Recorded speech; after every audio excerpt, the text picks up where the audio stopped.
Sahabat guru yang bijaksana dan mulia, setelah kita mempelajari kekuatan 3V komunikasi, yaitu verbal, vokal, dan visual, maka saatnya saya lebih menekankan tentang bagaimana bahasa vokal dan visual, yaitu bahasa nonverbal. Kalau verbal adalah kekuatan kata-kata saja, namun kekuatan vokal dan visual ini ternyata mendominasi yang luar biasa 38 dan 55. Saya akan mulai di bagaimana Anda kekuatan vokal. Ketika Anda memberikan pembelajaran kepada siswa-siswi didik Anda, maka saya berikan rahasia kekuatan vokal.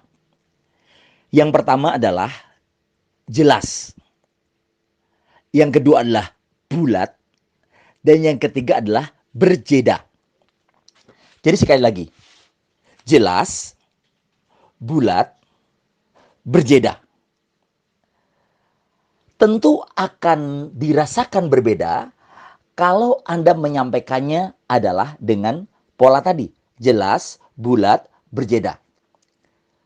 Contoh sederhana.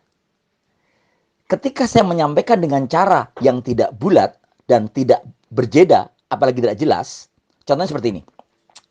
Anak-anak sekalian, hari ini kita akan belajar tentang bab yang baru, yaitu sebuah bab tentang bagaimana kita mampu untuk mengerti pola gravitasi.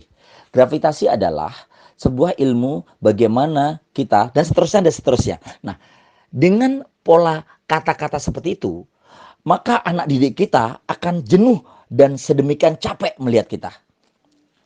Mereka benar-benar melihat Anda seperti orang yang ngobrol, tapi tidak punya audiens. Beda halnya ketika Anda berkata seperti ini. Jelas, anak-anak sekalian, bulat. Kita hari ini akan belajar tentang gravitasi. Itu adalah jelas, bulat. Sedangkan berjeda adalah antara kata satu dengan kata berikutnya. Ini benar-benar ada jedanya. Anak-anak sekalian, hari ini kita akan belajar tentang ilmu gravitasi. Ada yang sudah tahu apa ilmu gravitasi itu?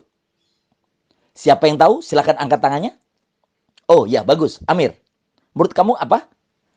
Gravitasi adalah mungkin Amir menjawab. Ada bilang, oke, keren, bagus. Jadi, ilmu gravitasi adalah ilmu tentang, nah, itu adalah jelas, bulat, berjeda. Jelas di sini, vokal Anda benar-benar terlihat, terasa, nyata. Bulat adalah benar-benar utuh. Jadi kalau saya berkata bola, itu benar bola, bukan bola. Nah, itu nggak jelas.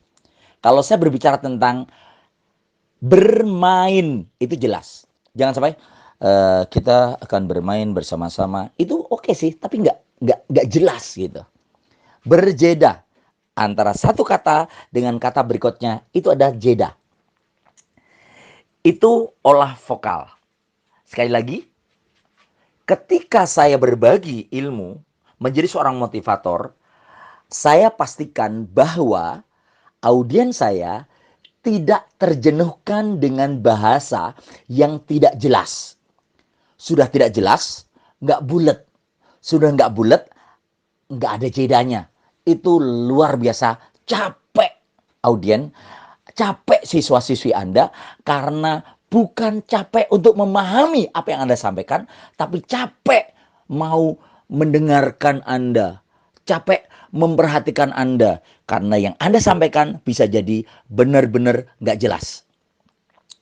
Sahabat guru yang luar biasa, coba bandingkan ketika saya memakai pola jelas, bulat, dan berjeda dengan ketika tidak memakai bahasa jelas, bulat, dan berjeda.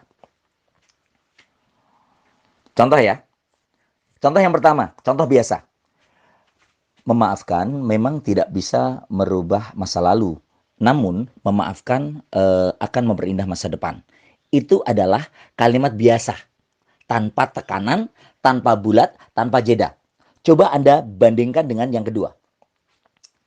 Memaafkan memang tidak bisa merubah masa lalu.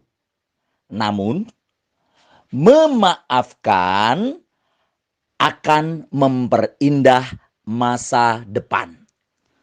Coba Anda bedakan. Untuk kalimat yang pertama tadi, mungkin tidak ada penekanan, tidak ada energi. Yang terjadi anak-anak melihat biasa saja. Tapi untuk kalimat yang kedua, karena jelas, bulat dan berjeda, maka rasanya berbeda. Memaafkan akan merubah masa depan. Kan berbeda. Memaafkan memang tidak bisa merubah masa lalu. Memaafkan akan memperindah masa depan. Jadi Bapak dan Ibu yang luar biasa, itu terkait dengan bagaimana vokal ya yang harus jelas, bulat, berjeda. Kita akan lanjutkan pada slide berikutnya tentang bahasa tubuh, body language. Bagaimana bahasa tubuh mempengaruhi 55% dari bahasa komunikasi empati.